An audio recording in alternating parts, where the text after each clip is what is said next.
which is the halachas of pikadon. All the laws of items that you give to somebody to hold on to, collateral. It's a monetary law. So he shows you how monetary law, you think that monetary law is just a simple idea.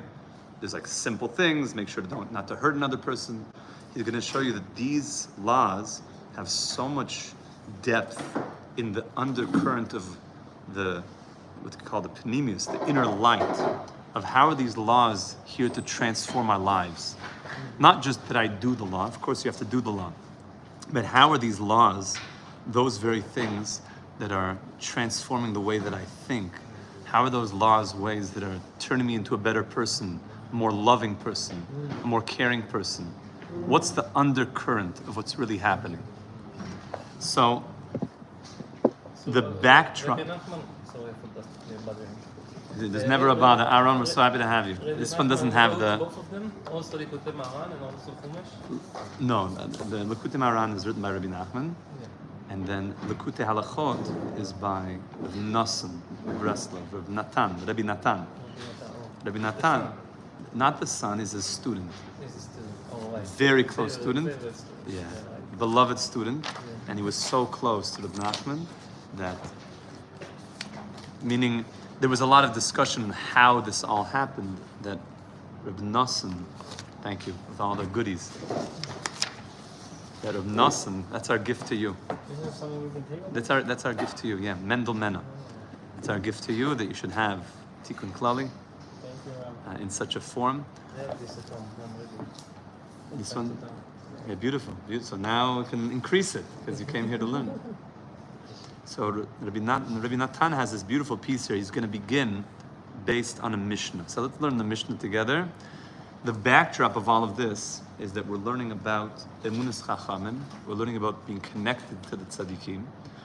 And then the ultimate of that, of connecting to the highest, meaning not just that I'm connected to Moshe Rabbeinu, that my Rebbe's Rebbe is Moshe Rabbeinu, and that's Emunat Chachamim. I'm connecting back. And Moshe Rabbeinu has a Rebbe also, Hashem. But I'm connecting to the idea of Chochmah.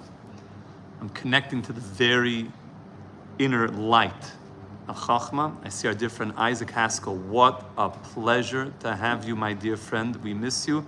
This is one of the great members of Likutei Cafe, who sat right at the front. Isaac, we are with you and we love you. So, Emunah, not just in Chachamim, but Emunah in the Chochmah, which means I believe in the Chochmah Ila'ah. I believe in a concept that there's an upper wisdom, that there's a supernal wisdom that I can link into. And that wisdom is not something only on the outside, that's a wisdom that's also inside of me. And that's what we spoke about yesterday, that Adam Rishon, who didn't have Emunas Chachamim, but who was his Rebbe? It means he didn't believe in himself. He didn't believe in the own inner light that he had in his soul. So we're going to go into this idea deeper today. So here we go. So there's a Mishnah, it's Yud Daled. And it's a Mishnah that many people have heard about in Pirkei Avos.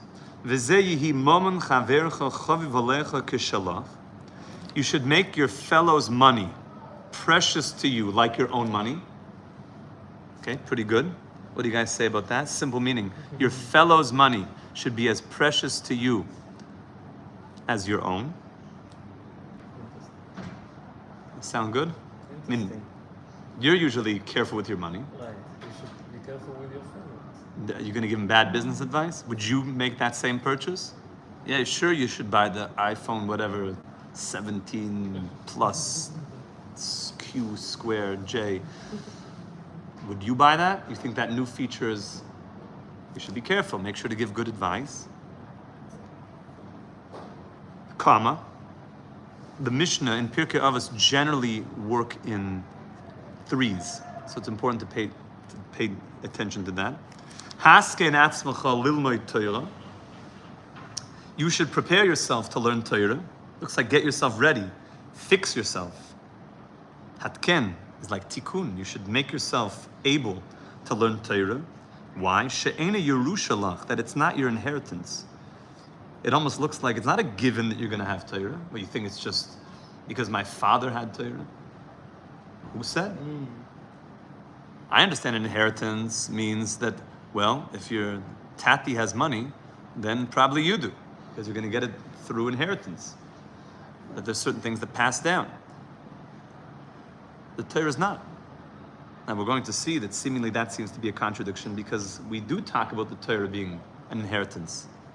Torah tziva lanu Moshe, moirasha kihilas Yaakov. It's a Yerusha, that the Torah is a Yerusha, the Torah is an inheritance to the congregation of Jacob. So is the Torah Yerusha? Seems like from the Pasuk it is. Seems like from the Mishnah it's not a Yerusha. That's point number 2.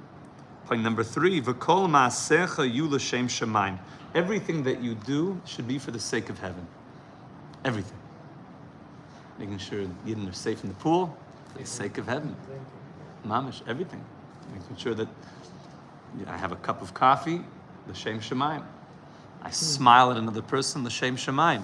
Everything should be for the sake of heaven. So we could literally spend a year just thinking about this Mishnah. Each thing itself needs explanation. Why I should make sure that my fellow's money is as precious to me as my own money. Why I should prepare myself for learning Torah, because not an inheritance, I thought it is an inheritance. And 4, what is the Gedarim? What are the qualifications? How do I make all my actions l'shem shamayim? And furthermore, what's the connection between these 3? Why were these 3 all grouped together? What's unique about these 3 qualities? So let's let Rabbi Natan now take us on the journey. And the background of this is all from the Torah Samach Aleph, which is Emunas Chachamim, and believing not just in the rabbis, but believing in rabbis that are Hagun, but believing in Chachma itself, believing in a higher, unified source called Chachma Ila'ah. So let's see. So Rabbi Nosson says, Yihi mamon chavercha chaviv alecha kishalach, that the money of your fellow should be precious to you like your own money. V'zeh bechinas ava uklolius hanefashos hanir la'el. This is an idea of the love and the unification of souls. Meaning, why would I want to make sure that my fellow's money is precious to me? Where does that come from? It comes from the fact that the higher up you go, the more unified all of our souls are. Only down here it looks like we're all separate and doing separate things. The higher up you journey, the more unification you encounter. That down here it seems that there's what's called the Olam HaPirud. It's a world of separation, but as I go higher, I see more unification. And that's characterized by going up. One of the mashalim that we use for this is like the ray of light coming out of the sun. That when the ray of light comes to earth and it comes through a window, so I see that ray of light separate, and maybe if I call you and you're in your house, you would tell me, yeah, I also have a ray of light coming in, it's a different ray of light. But if all the rays of light trace themselves back to their source, they stop being such individuated, separate entities. They start merging into the one, and the one from where they come. So as our souls start journeying back to where we come from, there's more unification, back into the oneness. And that's why the Jewish people, we are monotheists, but not softcore monotheists. There's softcore monotheism and hardcore monotheism. Softcore monotheism means that there's one God in the category of gods. Like the Rishonim point out. Yeah, of course there's one God, but then there's me and you and a bunch of other stuff. Hardcore monotheism is that there's nothing but God. Ein oid milvadoi. We're inside of God now.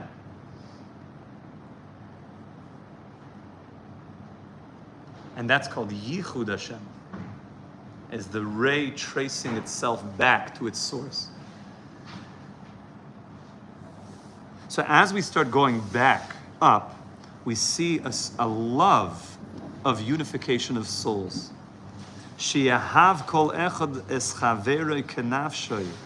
That the higher up you go, the more you see that people love each other as themselves. Because up there, there's not so much separation. where they connect. That's right. Down here, it feels like, oh, hey, Who's this guy? who's this guy? But that's only because we're in the Alma de Pira, the Alma de Shikra. We're in a world of falsehood, a world of lies. The higher up we go, we come to more reality. What's the real world? So as we go up, says Rav Nosson, Sheyehav kol echad es chavere kanafsha l'kaim b'shleimus mitzvahs ve'ahavta l'recha kamoicha. The higher up we go, the more we understand that we are unified. And to the degree that you're unified, you could do the mitzvah ve'ahavta l'recha kamoicha, to love your fellow as yourself, because it's one. The higher up we go, we find more oneness. Shu klal gadol b'Torah. This is a very big principle in the Torah. There's a question from Grateful Ant with a watermelon. What is the rabbi reading? Is it the Torah? Yes, this is the Torah. And specifically, this is the Torah of Rabbi Nachman of Breslov, as written by his great student, Rabbi Natan of Breslov. So this principle, ve'ahavta l'recha kamoicha, is a great principle in the Torah. Ve'ikar azhara shel avas hachaverim hu beyoser be'inyan hamamon. And when the Torah wants to warn us about really being careful about not making a disrespect for your friend, the main place where it puts that distinction, i.e., being careful not to do something that would be against your fellow and making sure to respect your fellow and not slight him, the main area that that's given focus is always in monetary matters. Always in monetary matters. Because monetary matters are very linked to me. They feel like it's my money. And because it's very linked to me, there's a great focus on making sure not to do something that will go against somebody's money. So look what he says. Yeah, Michael? I just want to clarify. Beautiful. It's not that the greatest form of respect to your fellow is through money. It's that the greatest form of not slighting them is and being cautious is through the transaction Very good. of money. Right? Likely we could say it the other way also. Not that maybe it's the greatest, but that it's certainly, there's tremendous ikar azhara, the main warning of loving one's fellow. The warnings that are given to not do something that would damage one's fellow are regarding monetary matters. And therefore, if I act correctly in those areas, certainly I'm going to be building bonding towards my fellow and unification towards my fellow. There's I like to go by this concept that if you do something wrong, it's -5. But if you do something right, it's +1. So if you're being cautious, at least you're not moving down in your relationship with that bond. We do have an idea that a loy sase, to not do a loy sase means that don't do mitzvah. Mm-hmm. If somebody says, do this positive mitzvah, and you have to pay all your money to do it, all the money you have. You have to give all the money you have? You're worth $1 billion. What do you say? To do this positive mitzvah, to buy a shofar. You have to spend all the Do you have to spend all your money to do it? Are there some other options? Like All your money, $1 billion. $1 billion. We're supposed to love Hashem with all our heart, all our soul, and all our resources. Yeah, we have to trust that it will come back to You us. have an obligation not to make yourself poor. Very good. You can't make yourself poor. What about, though, to not do a negative transgression? To eat chazer. BLT.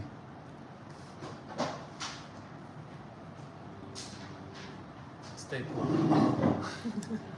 In order to not transgress, you have to give all your money. I don't think we should do that either. To not transgress, a person has to be willing to give his money away. Why is that? Because the kilkul, the damage that comes into the world through doing a negative as Michael's pointing out, is very, very big. It's very strong kilkel that comes to the world. Let's say it like this. Let's say you have a relationship. I see some of the Chevra asking about husband and wife and relationships. If you do a positive thing in the relationship, like you write a love note, it's very nice.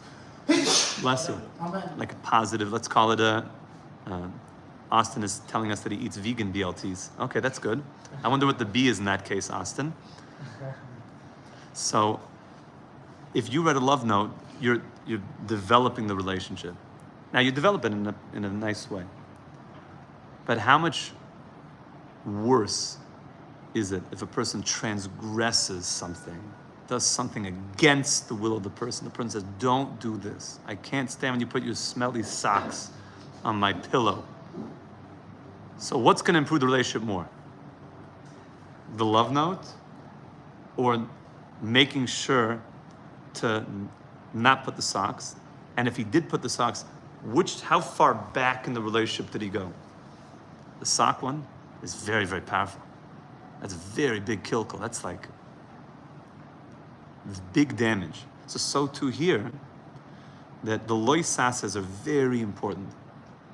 So when it comes to the ikr azhara, the ikr warning to a person, if you want to maintain the ava with your chaverim, there needs to be carefulness when it comes to monetary matters. Yes, Yosef. So I was thinking of another negative commandment that sort of like shows how unified we are. Contrast to the positive commandment of love your fellow as yourself. We have the commandment to not take revenge. Oh, so we're going to see that here. Very good. So we're going to see that here, yes. I was thinking of like my favorite mashal you give as far as that like shows like the sod of echad, as far as like if you were chopping vegetables and you would accidentally chop off a finger on one hand, how it wouldn't make sense to then take that knife and then chop off the hand that cut the first finger on the other hand. You would think, I'm getting revenge. I'm getting revenge. That's from Yerushalmi that says that's beyond the crazy thing to do. It's all you. If a butcher chops down and chops off a finger, that the next day he's going to bandage himself up and go and chop off the other finger. On the other hand, I'll get you. It's all you. What do you mean? It's you. So they say, "Lo yisikon v'lo yisitor," do not take revenge on your fellow. We're all one. Who are you hurting? Who are you hurting? So to the degree that we trace ourselves back into a place of, yes, Soid Guf Echad, the unity consciousness, there's no place for that. There's no place for revenge, for monetary revenge, anything like that. It's just only hurting oneself. So let's see how Reb Nosson is going to speak this out. Ki sham ikar hakina ve'asina kiyadua lakol. In the place of money, money is the place where there's most jealousy or hate becomes rampant. That if you could make sure to have healthy monetary relationships with people and respect and treat their money with care, responsibly, then you're really respecting the relationship. Because so much comes out of mismanaged or bad monetary decisions. Especially if it's on Yenam's account, on somebody else's account. Ve'al kein mitzvahs aseh ve'ahav l'recha kamoicha. So Reb Nosson says a beautiful pshat. It says that's why the mitzvah aseh of love your fellow as yourself comes immediately after all of the azharas, all of the warnings of all the lavim, all the don't do's, labilti liga b'mam and chavera. All of the Torah's prohibitions of being careful with your friend's money, they're all listed. And then right afterwards, ve'ahavta l'recha kamecha. So why are they juxtaposed so close in the Torah? To point that out. If you really want to be able to fill ve'ahavta l'recha kamecha, this is the way to do it. Be super careful with all these monetary relationships that you have with your fellow. Rak adarabba, all to the contrary. Lizar l'sayo l'chaisai. Be careful. How can I help my fellow financially? Not how can I one-up him and make problems for him financially. If that's going to be the biggest way of making real problems in Ve'at L'Orecha Kamecha. Well, how can I make the greatest, this is for you, Michael, how can I make the greatest connection is being super careful in monetary matters with fellows. Kameisha Kosa Sham B'Parshas Kedoshim, like it says in Kedoshim, Loi Signoivu, V'loi Sechachashu, Loi Sashek, V'loi Sigzol. Do not steal. Do not have armed robbery. Do not take revenge. Loi Sikam, Loi Sitor. Hainu Ligmol Chesed. Rather, what's the opposite of all these things? Is to be a giver. How can I be so kind to my fellow? V'laver al midois of negdoi. And, okay, even if I'm going to lose something in it, but I'm going to make a problem for him if I really fight this to the end, I'm willing to pay money. I one time heard a rabbi give a drasha. It was very moving to me, actually. It was in Canada. And it was all about, and the main takeaway was, that you should have what he called like a shalom fund.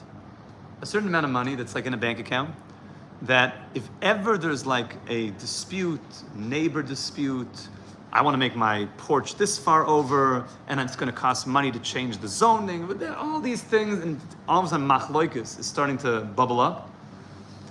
And should we go to court to see who has to split the bill and my air conditioning unit and the whole, that you have money set aside that, you know what, I'll just foot the bill. I don't want him to feel like there was anything that was hard feelings, that he was slighted financially. You should have money available to just pay for that. That how can I do chesed, and I'm being mavrel midoisav. She'af al pi shechaver loy hishaloi.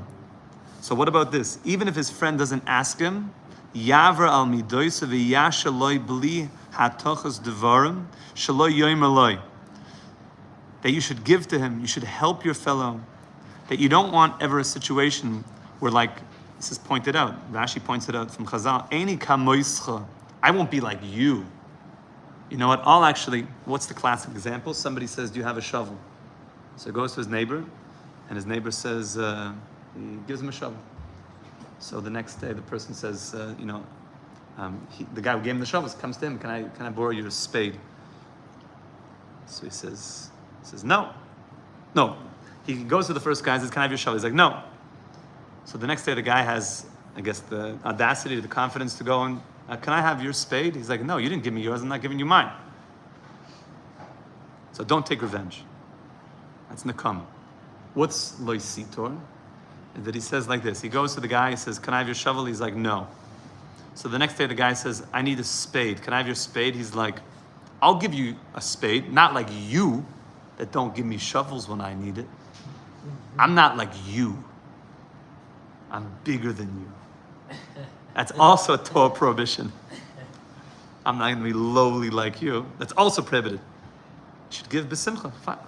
Somebody needs a spade. I happen to have one lying around. B'vakasha. Yeah, Yosef. A lot of this Torah of Samach Aleph has been about mishpatim emes. Oh. So what should we prioritize? Shalom or mishpatim emes? Or is, I guess, shalom the... Shalom is coming to the mishpat emes. Like, for example, if you were a chas v'shalom laying on a car crash, and God someone forbid. were to, God forbid, and someone were to not only have an accident, like, I guess, wreck your car, but also you were to get Plony were to get physically injured. Should Plony, I guess, pay his medical expenses and then, like, I guess, repair his car? Of course. To, like, have shalom with this guy who hurt his car? Or There's the would Chamisha they Devarim. Or would the, I guess, truthful judgment be like, oh, let's have insurance take care of this and, like, let me get your, like... No, that's also part of taking care of it. If you took out insurance, that's also, but you're chayv the Chamisha Devarim, there's 5 things. Insurance take care of it. You're fine. But as long as it's being taken care of. And these are sugyas. There's 5 things that have to be paid. Because some people are like, oh, like, let's just settle this without having to go to court or without having to, like... That could be done as long as it's all taken care of. So I guess, long story short, like, should we compromise on, I guess, shalom to arrive at a, I guess, true or fair judgment? Or is I guess the mishpatim emes, the shalom that would come from like, let's not take this to court. Let's try to settle this between us. Like, They can settle it. If you can come to a pshar, that's good. Pshar is good. It's interesting you unlocked something that insurance is not just for yourself. Insurance is actually to save the other person as well, help the other person, even if it was your own fault. So what have we arrived at so far? We've arrived at a place that the main way of showing that love is being careful with people's finances and being careful of them. And here I see that there's wonderful messages about questions. JM is asking a question: as these rules act towards all people or just fellow Jewish people? The answer is the Constitution and so much of tort law all come from the Torah. That we believe that law and justice, is so much of it came from the Torah for all humanity, for all people. So thank you for asking. Even if he's not Jewish. For sure. There's tremendous law that one of the 7 mitzvahs b'nei Noach, the 7 Noahide laws, is dinim, is to set up courts of justice. And those courts of justice were based on Torah law. So much of the civilized world was based on Torah law. So look what Reb Nosson does now. After all of these azharas of the Torah, be careful not to take revenge and not to steal and not to do this. So all of this, it's like the grand zenith of it is to love your fellow as you love yourself. This is the ultimate and connection point. It's so nice, all the Chevra learning with us from Uruguay. Wow. It's beautiful. And it's always wonderful when people share where they're writing from. Peace from the Netherlands. So beautiful. So wonderful. We can all unify here in Yerushalayim, the holy city of Jerusalem. Right in front of the Kota. Right in front of the Kodesh HaKadoshim. We should be Zoicha Mamish. Bekarov. So here, in summary, from Maine, wonderful. Bangor, Maine. So in summary, what we're seeing is that the main way to tap into an absolute love is being careful with people's monetary borders. How did we get to all of this? From the Mishnah. That the mammon of your fellow should be chaviv, interesting language from the Mishnah, should be dear to you like your own money. So we said, how do we really get there? We have to start tracing our souls all the way back up.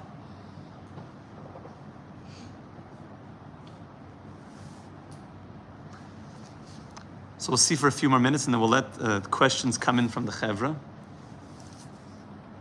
Ki ikr ki ma'ava ben Yisrael hu kshe'ein makpidim ve'ein mekanim ze al ze b'mamoinam. The greatest love is when people are not so stingy with their money. They're not so makpid with like Scrooge or Mr. Burns, or whatever the classic it's mine. Is that you should be magnanimous with your money. Share, be like. Yeah, if it hurts you, if it hurts your business, someone wants to make the same, is taking an advice from you to build his own business like yours. Is that fine? Giving him the same advices that you. You should. You should believe that when somebody else gains, you'll gain also. Right. When somebody else, you're not going to lose from it. When somebody else gains, you'll gain also. It's always seeking the win-win. We're not built in that world. I know we're built in a scarcity. Everything's debt slavery. Him getting ahead means I fall behind. We don't believe in that. yeah, it's competitive, not collaborative. That's right. We need to be collaborative and to believe that there's a mutual win. Harold is writing about spiritual gains here. Spiritual gains. That you gain, we all gain. We all gain. It's the win-win. When somebody else wins, you win also. Especially when you think about it as one being, the higher up we go, when one gains, we all gain. We're all in this together. And specifically the area that Hashem says you could test me in, that you will gain, is in giving tzedakah. Is in being more magnanimous with your money. You don't lose. So when you give somebody advice to be a giver and to be someone who's not so stingy with their money, so you're giving them the opportunity to, number one, get eternal life by giving, but number two, see more revealed blessing in their life because they have started to share and build other people and be magnanimous and a giver like Hashem. Hashem is the biggest giver. And this is what it means in the Mishnah. Let your fellow's money be as precious to you as your own. This is what it means, the love and the unification of our souls as we are going up. There it is. As we go up higher, we come to Chachma Ila'ah. We come up to the supernal, unified Chachma. We go, the higher up you go, you find more unification. Shu Seichel HaKoilel. You come up to the one mind and you become more and more unified the higher up you go. Oh, that's a very, very beautiful piece. We'll see more on this, Mitzvah Shem. We're opening it up. If some of the Chevra have questions based on the Torahs that we're learning, it's always a pleasure to hear from people. So Nathan Schubert is writing, is this a commentary on the Torah? So yes, it is a commentary. The Torah is written by God, and the commentary was given to us at Mount Sinai, which is the oral tradition, and the oral tradition is continually expanding, and we're part of the oral tradition. This is the expansion of the oral tradition happening right now. Thank you, Brendan James, for an invitation to come visit our community in South Africa. Much appreciated. Thank you so much.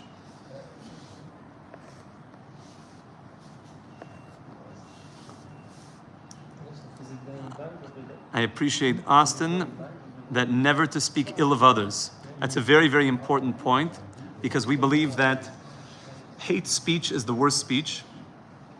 It's prohibited. It's called Lashon Hara, Rechilas. There's no other nation in the world that has such a complex set of laws regarding speech that even if you say something positive, but people will interpret it in a negative way, even if it's true, you shouldn't say it.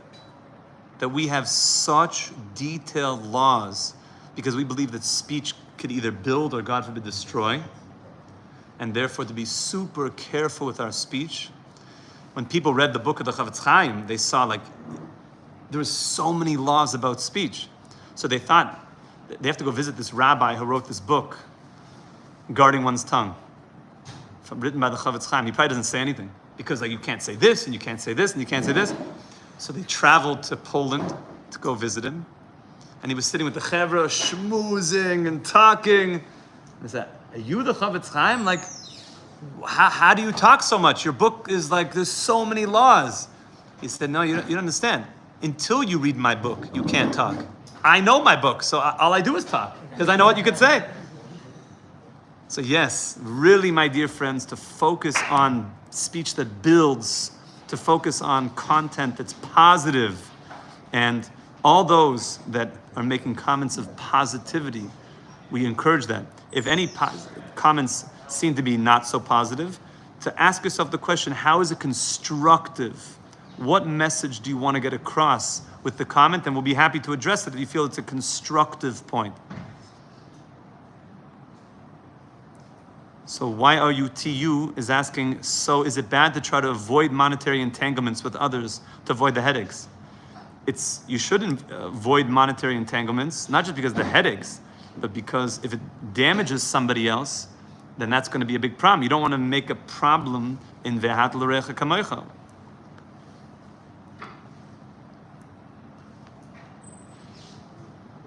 Sometimes it's hard to read everything, and I thank you all for your patience. Lucid dreams. I have a Jewish fourth cousin on my mother's side. Does this make me Jewish? I even traced back a few long lost cousins in Israel. So, lucid dreams, if your fourth cousin on your mother's side is connected through your mother, through a maternal lineage to you, then yes, you are Jewish. A person's mother who's Jewish is Jewish. If you feel called to the Jewish people, a person could become a Jew. There are ways to do that. And it's important to note that the maternal lineage is the determining factor of somebody being a Jew, and somebody can join if they so do desire. So thank you for sharing that.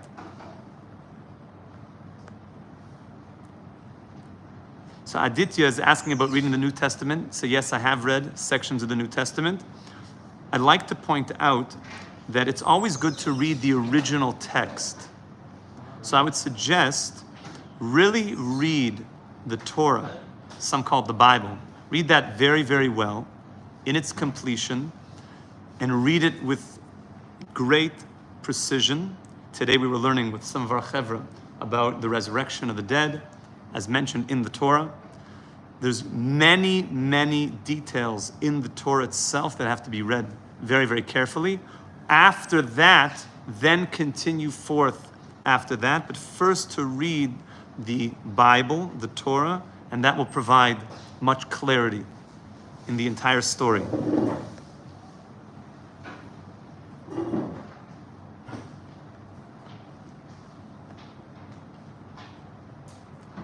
Bram Kerboys, it's nice also to write where you're writing from, Bram. Do we believe in the Talmud? Yes, we do. The Talmud was given to Moshe Rabbeinu at Mount Sinai. It was given to Moses together at Mount Sinai. And there are very, very important reasons why logically that is so. Because the Torah in many places cannot even begin to exist without an oral tradition. So Bram, one of the things that I would suggest for you to think about when the Torah says, you shall do the ritual slaughter as I have shown you. So does it say in your Torah, in your Bible, what this ritual slaughter is? How do you do this as I have shown you? Where did you show us this? Oh, there must be an oral tradition accompanying the Torah. And what about even just reading the Torah? How do you know what the letters of the Torah are? What is an aleph? What's the first letter of the Torah?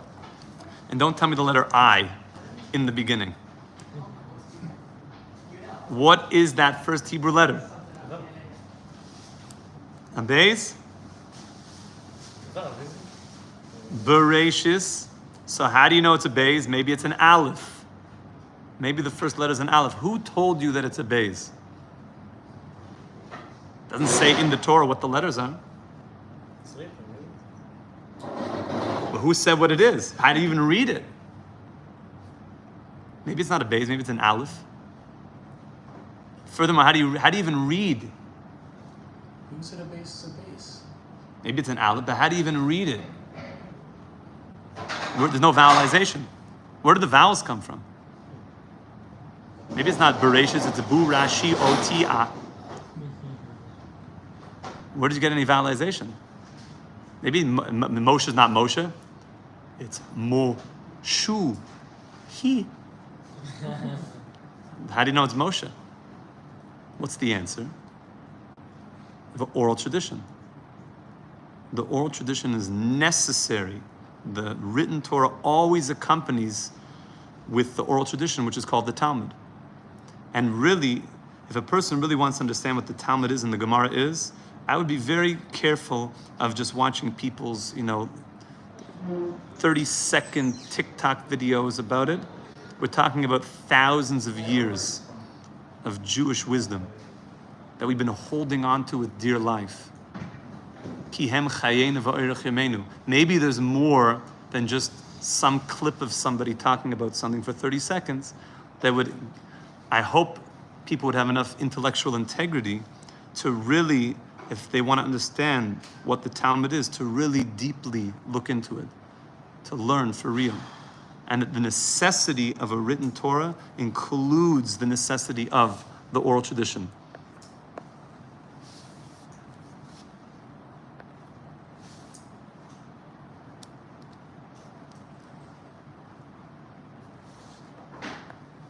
Another proof I like to ask when it says you should work on Shabbos. Who said what work is? Very good. What's work? What's work?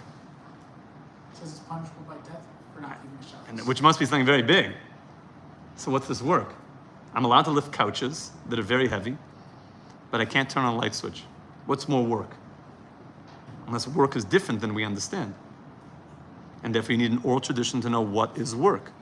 What is the work that we're talking about?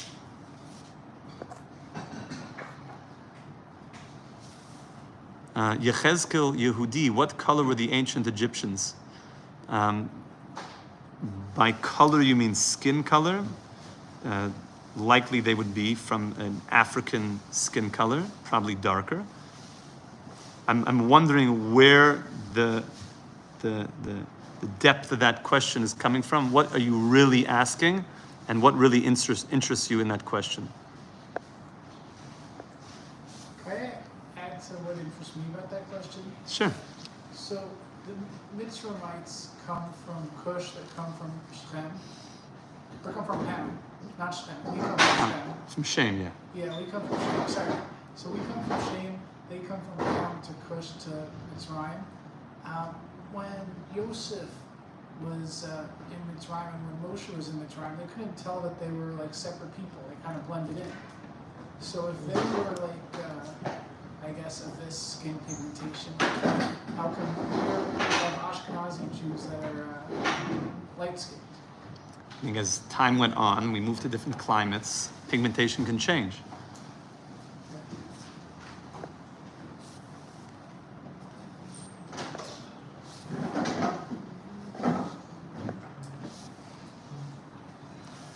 Justin 67 is asking if we're Pharisees.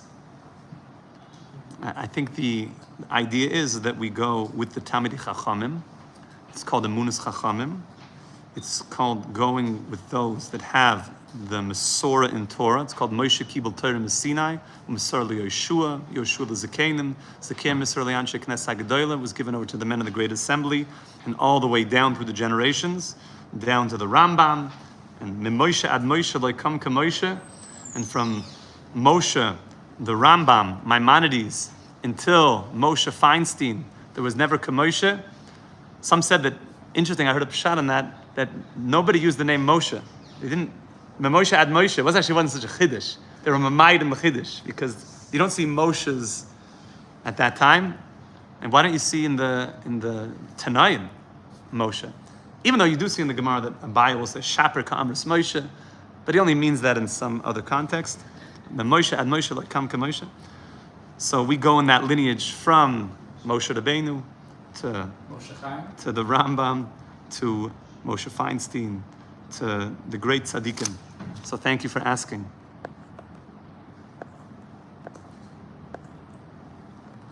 Oh, for those that are interested, Mitzvah Shem, tomorrow morning, we're going to be going into Isaiah 53.